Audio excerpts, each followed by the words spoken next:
So I went for breakfast with my dad this morning downtown Vancouver, like right on the beach. It was really cool. Had our goodbye and it was good. But now I'm at the gym again, BLM, where I watched the show yesterday, and I forgot the piece of paper that I had written down all the values for all the competitions on, and you know, it's not here. So what I'm gonna do is just go above and beyond.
And one last rep because I didn't walk out long enough.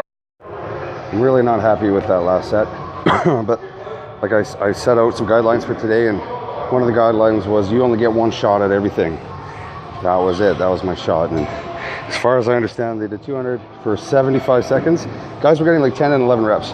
I just got 10 reps. 2 for sure didn't count. There was a couple that were like, I don't know if I even got like 7 there as far as like proper judging goes. But you know what? That's the fucking second time I've jumped on the log in 8-9 months.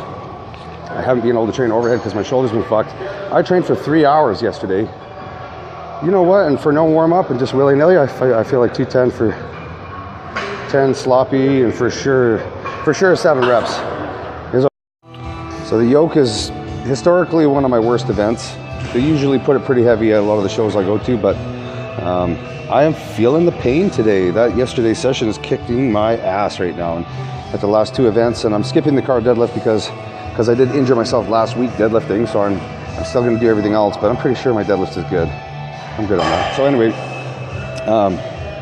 yeah, the next event is 600 yoke, and I'm not going above and beyond on this one. I'm going to do just what they did.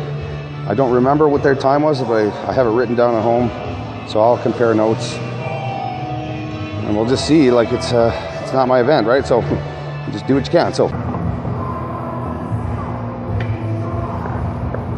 on.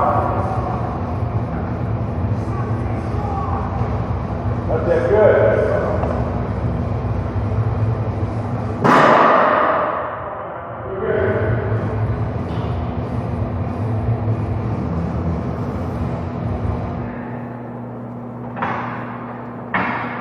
Almost there, come on.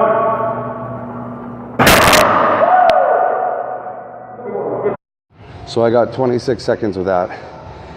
I'm not happy because I'm pretty sure I recorded one of the guys' times at 18 seconds. That's like 8 seconds faster, so obviously I need work on it. But you know what? It's all about knowing where you need work. So now I'm on the last event for me today, and I'm running into a couple problems. Forgot my compression shorts. My body is trashed right now. I'm sore. And compression shorts are important because the stone slips between your shorts, slides between your legs, so that's not good.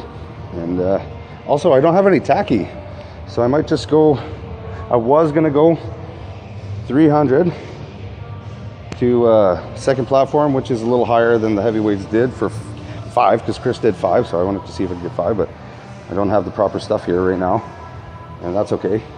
So I'm just gonna go with the same weight that the light heavies did. It was 250, and I'm gonna shoulder it for 5. You can call it a day.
So that was a pretty fucking rough session.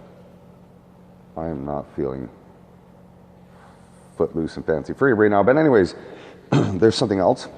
Something else I'm gonna hold the man who made the promise to the promise he made me. It wasn't really a promise, but I talked to my boss about my athletic ambitions. My athletic ambition ties really in with my work because my job is very physical. I have a physical labor job that I work minimum 10 hours a day, 5 days a week.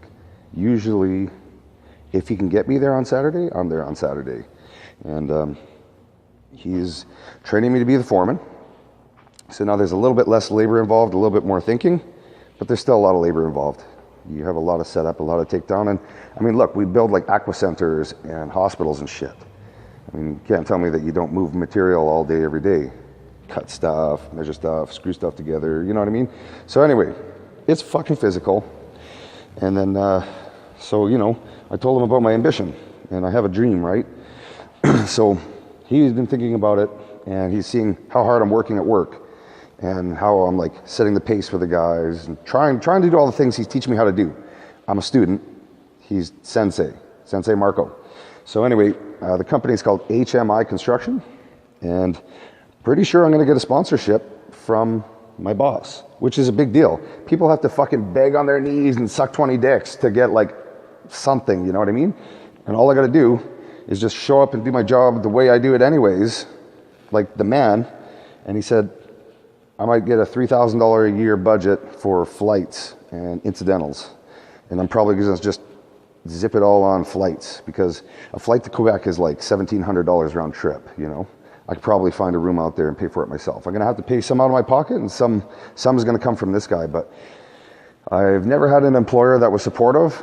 They always say, oh, your sport's bad for your job, you're bad for your job, but if I can stay injury free, which has been a big challenge for me, so I have to like learn how to pump the brakes, and I work my job like the man, I get a small raise, I get a company vehicle, and I get a sponsorship. I'm the golden boy. So I'm gonna start, I guess, having to do a little bit of ad placement, you know. That's like, you know what I mean? But anyway, flights. I'll wear a fucking HMI hat for $3,000, no problem. I love my job, I love my company. So yeah, that was the good news. So I just kind of wanted to, like, you know, share the good news, because I know people want to see me places. I mean, I'm always like, I got no money to come out, and they're always like, oh, we'll help you. And this year, a lot of people want to help me, and I'm blown away. I'm humbled. I'm grateful. I got nothing to say but thank you guys. So I'm just gonna keep doing what I'm doing.